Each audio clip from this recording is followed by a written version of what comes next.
I'm glad you're all here, and I'm glad to be here. Today, our second speaker is someone who's very classy from my evaluation, and she's from Philadelphia, Pennsylvania. She's now residing in Mission Viejo. She's a graduate of UCI, and she has a degree in art history. Been married 27 years, has 2 children, Tim, 24, Amy at 20, and she's here today to give her icebreaker speech, introducing to you all Pat Bush.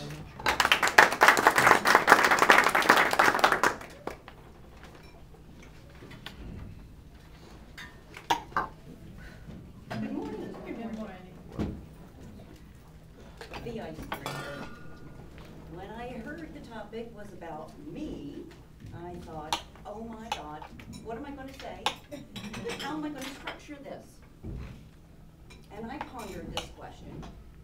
And one morning it came to me, in the shower no less, washing my hair. I know exactly what I'm going to do. I'm going to pick 2, maybe 3 stories, and I'm going to tell you about them and provide you some insight into who I am and what I'm all about. I was so excited. I thought, how clever, how original and unique. And then I read The Icebreaker. Not quite so original, but unique nonetheless, because these stories are mine. And I've selected 3 this morning to share with you. And they are in no particular order.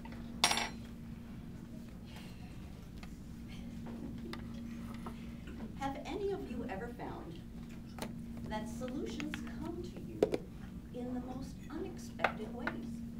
When you least expected an epiphany? In September of 1993, I was hired by Hoag Hospital as a financial analyst for a medical group in Huntington Beach. This medical group had formed in February of 1992, roughly 18 months in existence, and they had never seen financials. None of the doctors had ever received P&L, so they really didn't know how they were doing. I was hired to solve this problem, and met with the administrator, the accountant, the CPA, and asked, have you considered manual entries? We've got to get them financial information. And they said, well, we've considered it, but can't do that. There'd be so many hundreds of entries. We can't do that. We're doing it automatically, electronically. We're downloading the information from the billing system. Okay, how's that going for you? How you doing on it? Well, we almost have cash balanced. How long you working on it? A couple of months. Huh.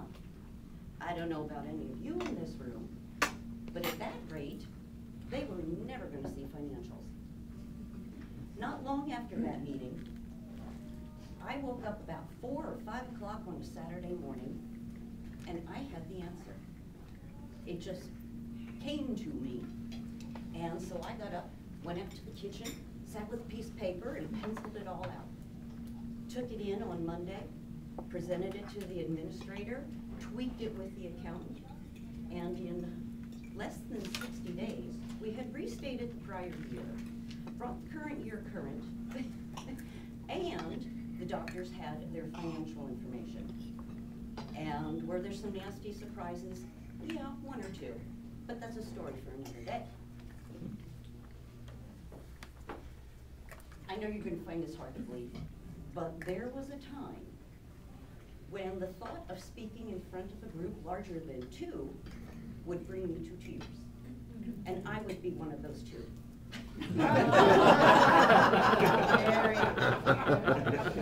However, over the course of time, I have found that there's a part of me that actually enjoys speaking in front of a group.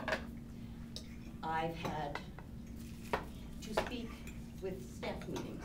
I've had large departments or company meetings.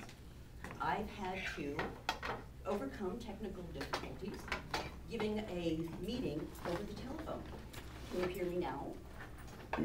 I've even had an audience member ask if she could book me as the entertainment for her daughter's 15th birthday. There's a part of me that really likes that attention.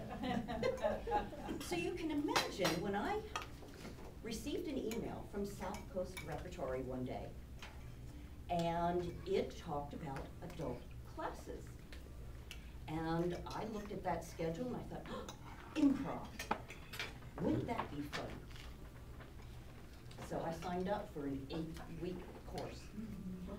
Little did I know what I was getting myself into.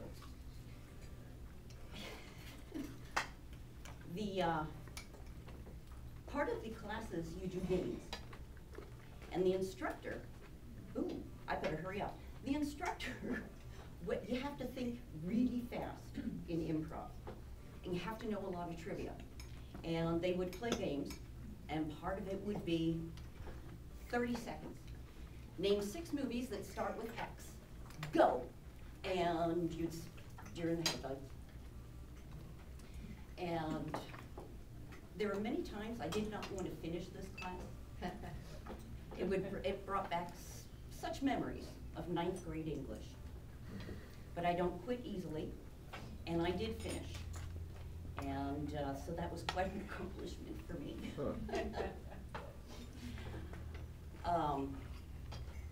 Also been skydiving. This was my daughter's 18th birthday, and I offered her the opportunity to go skydiving. And she actually turned me down, which I was very surprised at. But we did it. We went up 14,000 feet and came down in 8 minutes. The first minute, you're dropping 7,000 feet. I like challenges, and so what's on the, I'm losing track of time. I'm going to say thank you because I'm running short.